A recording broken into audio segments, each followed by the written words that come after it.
demam menggigil, tidak tahan, tidak bisa bernapas jam 3 pagi. Oke, saya ngebel panik. Coba, kalau Anda ditutup hidungnya panik nggak? Panik, nggak bisa napas.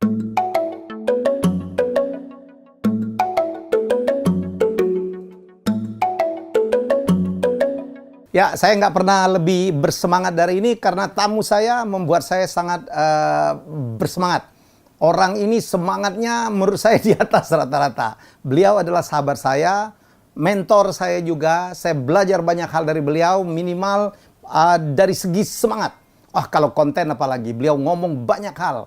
Financial, marketing, properti, ya. Dan dalam ilmu semangat, beliau yang selalu teriak, dahsyat, dahsyat, tung desem, waringin. Selamat siang, Pak. Selamat siang, Pak Tung. Selamat siang, Pak Helmi Yahya yang dahsyat dan baik hati. Kabarnya dahsyat. Bapak kok lebih muda sekarang, Pak? Oh, susunya cocok. Padahal belum diganti, tapi cocok ya. Cocok dari dulu. Kenapa harus diganti kalau cocok? Iya, cocok. Baik, teman-teman, Pak Tung ini luar biasa. Beliau mengagetkan saya pada saat mengumumkan di medsos kalau beliau terkena COVID-19. Tapi sekarang beliau sembuh dan sekarang sharing kemana-mana ya, Pak ya? Betul ya, Pak? Iya. Ya. Pak Tung, apa yang membuat Pak Tung bisa sembuh tuh, Pak Tung? Jadi itu yang saya tahu Pak Tung sharing kemana-mana. Ini barangkali penting untuk yang sedang terkena atau yang mungkin untuk pembekalan yang sangat luar biasa kalau terkena. Jadi nomor satu tetap berkat Tuhan begitu ya. Tapi banyak orang dikasih berkat Tuhan dia tidak mau menerima. Karena dia marah sama Tuhan, dia negatif thinking sama Tuhan, begitu ya. Terus kemudian menyalahkan Tuhan, terus kemudian kecewa terhadap situasi. Akibatnya sebetulnya dia sehat pun matinya cepat. Jadi nomor satu menyembuhkan Tuhan. Jadi Tuhan itu penting ya. Oke. Sangat penting. Kemudian jadi memang saya itu pada waktu masuk itu tanggal 30 Maret itu terus kemudian saya kan diinfus. Saya setelah analisa kesalahan saya itu pada waktu diinfus saya tidak minum air putih. Minumnya sedikit sekali. Akibatnya tanggal 31 itu drop luar biasa. Drop luar biasa itu jalan sudah gluyur-gluyur. Kan saya pindah kamar yang ada yang lebih bagus, ada enggak. Saya bayar karena asuransi saya 12 miliar ini. Jadi mau supervisi itu ya kayak popo gitu ya. Jadi sudah siap sebelum hujan sudah siap asuransi. Bapak tuh mau pindah kamar, ngelihat kamarnya dulu itu jalan enggak bisa loh. Jalan dulu pakai kursi roda. Terus jadi 31 sudah krisis, tanggal 1 April super krisis. Jadi demam menggigil, tidak tahan, tidak bisa bernapas jam 3 pagi. Oke, saya ngebel panik. Coba, kalau Anda ditutup hidungnya panik nggak? Panik, nggak bisa napas. Langsung panik attack, pencet susternya datang, nggak bisa bernapas, suster nggak bisa. Langsung dikasih masker oksigen, terus kemudian susternya kelihatannya telepon dokternya juga, terus kemudian saya harus dites analisa gas darah. Analisa gas darah itu diambil darahnya, jadi di arteri, bukan di darah biasa, dicoblos dalam gitu ya. Nggak keluar darahnya, sampai melentung, sampai bengkak hitam melentung seperti bola pingpong. Di sini 3 kali nggak berhasil, sini nggak berhasil, sini nggak berhasil, 7 kali nggak berhasil. Susternya bilang, Bapak ini kurang minum. Loh, harus minum dong. Kalau diinfus, nggak punya pengalaman sakit. Jadi kalau sakit harus minum. Ya sudah minum. Jadi betul-betul pada waktu minum itu tadi ya. Dan ada yang menarik, saya dikasih masker oksigen. Nah ini, hal yang menyelamatkan saya itu satu yang namanya pernapasan Wim Hof. Jadi orang sakit COVID itu biasanya kadar oksigennya rendah, kemudian CO2-nya tinggi, tubuhnya kalau yang normal itu kan 7,2 sampai 7,34 alkalin. Kalau dia mendekat sampai 7,1 aja manusia sudah bablas. Belum sampai asam dia sudah bablas, mati gitu ya. Nah, pada waktu saya dikasih masker oksigen, saya melakukan pernapasan Wim Hof lagi. Terus kemudian minum air putih. Nah, minum air putih kalau Anda lagi demam, itu tidak boleh minum air putih biasa. Saya minum air putih biasa 600 cc, semakin menggigil. Dokter tidak tahan. Saking tidak tahannya itu sampai nulis surat terakhir untuk istri, pesen-pesen gitu ya. Nulis wasiat. Jadi pesan-pesan kalau mati harus diapain, harus begini. Sebenarnya pesan-pesan sudah dari zaman sekian tahun yang lalu, dari kecil istri saya tahu, anak saya tahu pesan-pesan saya apa tahu. Saya nulis di buku saya Life Revolution. Kalau kamu tinggal 5 menit, kira-kira pesan apa sama anak-anakmu, sama pasangan hidupmu? Pertanyaan yang kedua lebih enak. Apa iya kamu punya 5 menit ini? Nah ini kalau teman-teman dengerin di sini, coba jawab. Kalau kamu punya 5 menit, kira-kira pesen apa? Terus pertanyaan yang kedua lebih tidak enak. Apa iya kamu punya 5 menit? Naik pesawat terbang, hilang, goodbye. Atau Anda lagi kena COVID, Anda kalau kena COVID, itu kena masker oksigen. Anda belum apa-apa. Kalau kadar oksigen Anda turun di bawah 50, Anda dibolong kerongkongannya. Ventilator itu bolong tenggorokan. Anda diginiin, kemudian dikomakan, jadi di koma. Loh, Anda di koma loh. Jadi diindus, dikomakan supaya Anda napasnya pakai mesin. Oh iya. Jadi super sengsara itu bolos ini. Nah, jadi pada waktu di masker oksigen ada napas saja sudah, bisa nggak pesen sama istri sama saudara Anda sama nggak bisa. Makanya lebih baik pesen-pesen waktu Anda masih sehat. Karena saya sudah pesen-pesen. Tulis sekarang. Ya, saya belum nulis sih Pak, saya nulis kalau gitu. Harus pesen.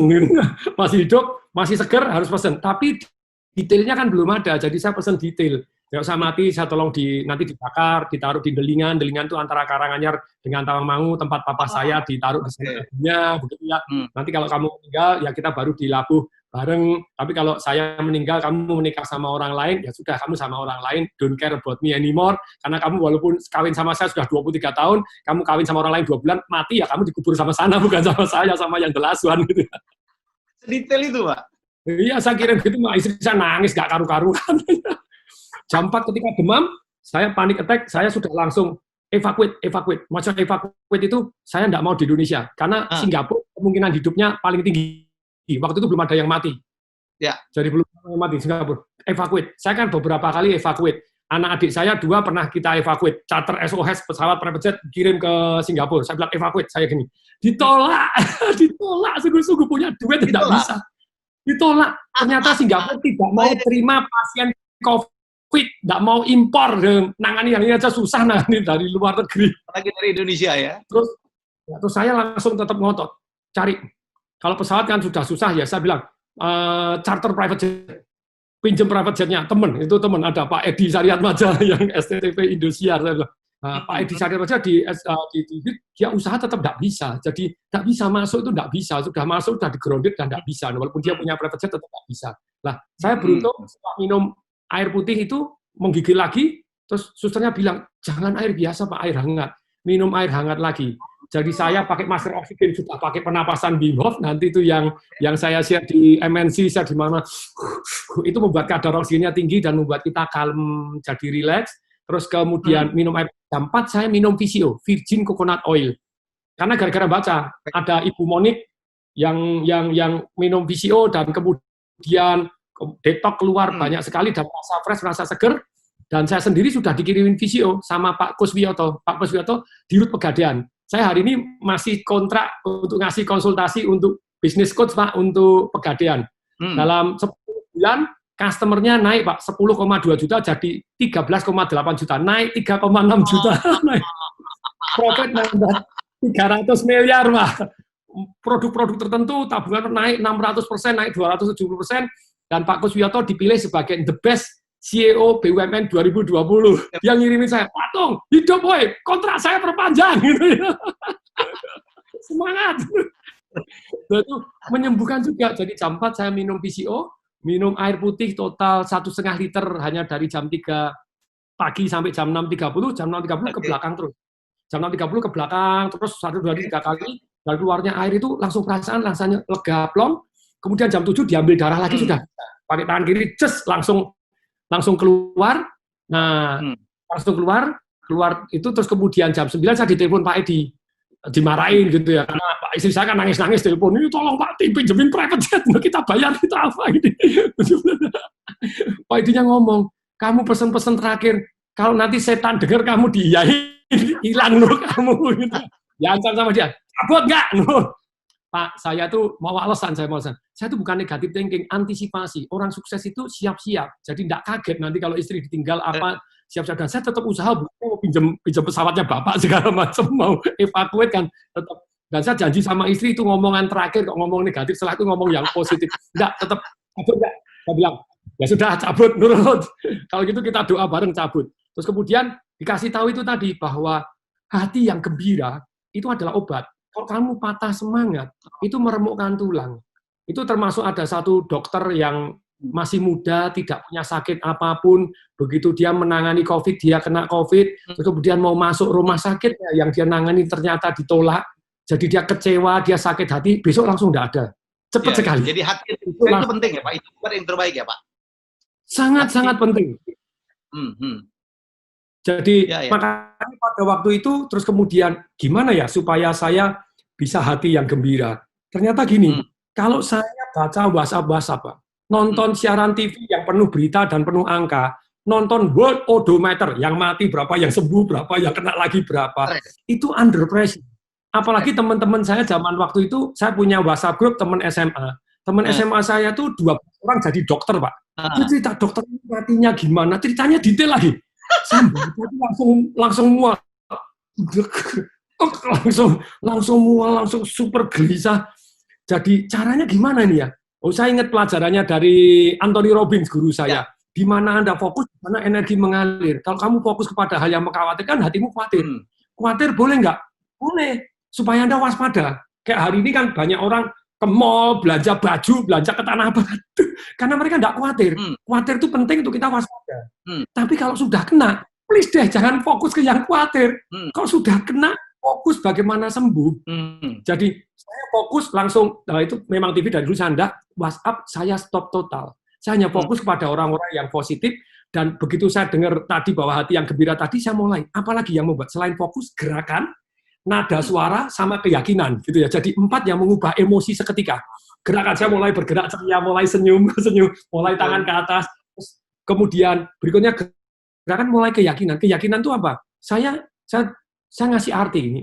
Hidup kita itu kan terserah kita memberi arti. Kalau kita salah memberi arti, emosinya salah. Kalau emosinya salah, tindakannya salah. Tindakannya salah, hasilnya salah. Hasilnya salah, nasibnya salah. Nasibnya salah, hidupnya salah. Nah, saya memberi arti. Kok saya dikasih sakit duluan ya? Oh, mesti Tuhan menyembuhkan duluan juga, supaya saya bisa nyemangatin dan motivasi orang lain. Padahal waktu itu belum sembuh. Jadi dikasih keyakinan, dikasih sakit dulu nih supaya sembuh, supaya nyemangatin orang-orang yang sakit ini supaya sembuh. Nah, kemudian mulai ubah kata-kata. Nadanya salah, hasilnya salah. Karena ada orang ngomong gini, aku nih sayang sama kamu, tau nggak? Hah? Ini sayang, siapa bilang ini marah-marah? Ya enggak lah, nadanya salah, hasilnya salah. Pilihan nadanya tepat, terus kemudian gerakannya. Pilihan kata 7%, nada 38%, gerakan 55%. Mulailah saya nyanyi. Gembira ria, hati yang gembira adalah obat yang manjur. Amin. Nah, saya susternya datang, saya ajak joget-joget, saya ajak nyanyi. Dokter nyanyi dulu. Kalau saya ada sakit, saya tetap cerita, bukan positive thinking kemudian enggak pernah mau ceritanya, ditanya dokter, gimana kamu sakit? Enggak apa-apa, sudah sehat, ya, jadi dia enggak ngerti. Saya tetap terbuka, dokter ini kalau nyoblos ini cari yang ahli, ini luput cari yang ahli dong, gitu. Oke, sudah gitu, mari dokter nyanyi dulu. Ada videonya, ada ini, ayo kita video nyanyi-nyanyi dulu, kita motivasi orang yang lain. Sampai pada waktu saya pulang, dokternya kangen sama saya. Ini pasien yang paling ceria katanya. Saya kalau bad mood itu saya ya dokter itu kan stres juga, jadi Pak Tom menjadi penghibur di dalam sana ya Pak? Iya, dan ternyata Pak, saya wawancara dokternya, susternya, cleaning service-nya, mereka tuh nggak pulang. Iya. Dokter yang senior di rumah sakit, dia nggak pernah datang, dia hanya pakai WhatsApp, pakai video call, terus junior-juniornya yang datang itu tuh Pak, nggak pulang Pak mereka. Iya. Jadi, lu nggak pulang tuh, enggak, lu nanti nularin orang di rumah, jadi tidur di rumah sakit, iya, waduh. Jadi mereka nggak bisa. Total berapa hari Pak Tung dirawat? Jadi kalau sakit mulai tanggal 18 mulai demam-demam sampai tanggal 23 saya tes swab, tes ini 95% COVID, belum COVID itu karena swabnya baru datang tanggal 30, terus itu obat berjalan di rumah harus isolasi mandiri tanggal 23 sampai tanggal 30. Tanggal 25 saya nggak tahan, nggak pernah minum obat, nggak tahan sampai gelisah. Ini dokter, saya masuk rumah sakit aja, nggak ada yang terima. Cari rumah sakit nggak sembarangan loh. Apalagi kalau meledak begini nanti kayak di Itali, kamu ditaruh di ganggang, ditaruh di mana. Saya RSPAD itu kenal baik, waktu saya ngasih training RSPAD. Saat Menteri Kesehatan juga kenal, saat direkturnya juga kenal, dokter-dokter kenal, nggak diterima. Terus Siloam kurang apa lagi, saya kenal dengan Pak James Riyadi loh, punya 27 rumah sakit. Saya telepon Pak James, Pak James, ya, terserah dokternya. Dokternya bilang, Pak Tung, ini full. Loh, kalau full terus mau ditaruh di mana? Taruh di gang. Jadi tidak diterima. Jangan sakit ya Pak, jangan sakit ya. Jangan sakit. Bisulianti Saroso, direktur utamanya, kakak kelas saya, kenal baik. Sebelum saya sakit sudah saya sumbang. Sebelum ini kan saya sudah nyumbang, tetap tidak diterima Pak. Sudah nyumbang ya tidak diterima. Kalau penuh mau kemana kamu? Makanya sebetulnya memang betul sekarang ini kita harus dilandaikan dulu. Setelah landai, vaksin ketemu, apa? Kok sekarang liar lagi, aduh. Ini sungguh Banyak, Pak. prihatin ini. Pak. Ya, prihatin betul kita. Pak Tung kasih nasihat dong Pak Tung, karena nggak main-main. Betapa sulitnya atau betapa menderitanya kena COVID itu Pak Tung. Barangkali biar orang ini juga dengerin gitu loh. Nggak main-main ini loh, penyakit. jadi betul Anda bisa jadi OTG, kena 80% orang tanpa gejala, yes. Tapi Anda nularin loh, nularin ABCD Anda nggak ngerti loh. Jadi Anda bawa dosa lebih banyak karena Anda matiin orang lain. Kalau Anda sendiri yang mati, selesai lah. Ngeyel, Anda tanggung jawab, mati sendiri, selesai. Nah, tapi kalau Anda nggak mati, nularin orang lain kan dosanya banyak. Dan nularin orang lain. Dan Anda nggak ngerti.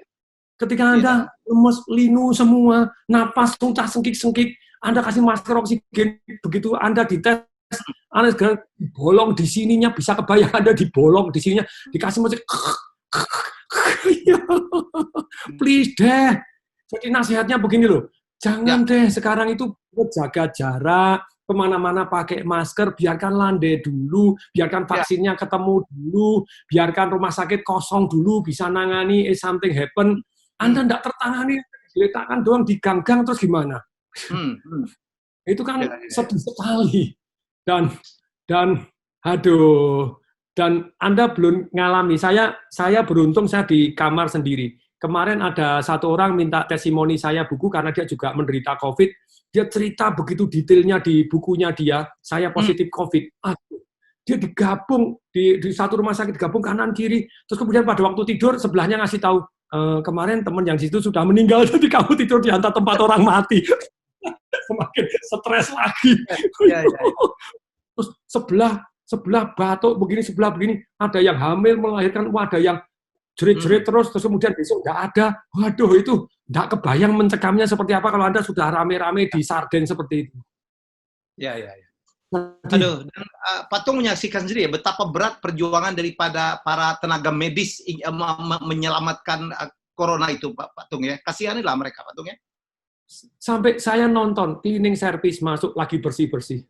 Dia pakai kantong kresek shopping bag untuk nutupin leher, untuk sepatu ditali. Saya nangis. Orang mau nyawanya begini, APD-nya alat pelindungan diri tidak nih, sampai saya merinding semua.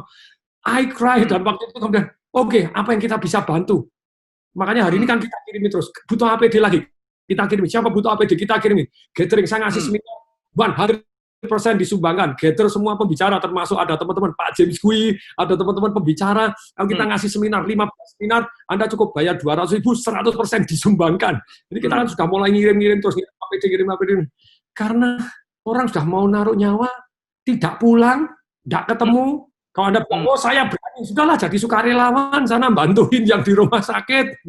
Kalau Anda bilang, oh saya lebih baik perlu baju baru, saya tidak takut kena COVID. Ya Anda tidak takut, tapi nyusahin orang. Kalau dokternya bilang, ya sudah terserah kamu, tak taruh di pinggir-pinggir jalan, kamu terus gimana? Itu memang sungguh sedih. Jadi ini nasihat untuk teman-teman, please deh, yang peduli dikit gitu loh. Jaga jarak, jangan keluar dulu kalau bisa. Semaksimal mungkin kalau mau jualan ya jualan online, mau tips-tipsnya saya kasih tips-tipsnya jualan online juga bisa, tapi please stay at home first, jangan keramaian juga. Jangan mudik egois ya. Mikirkan orang lain juga. Yes. Pak Tung, terima kasih banget, ini luar biasa tipsnya, semoga banyak yang mendengar, dan ini from the first hand dari orang yang mengalami langsung dan survive dan terus membantu.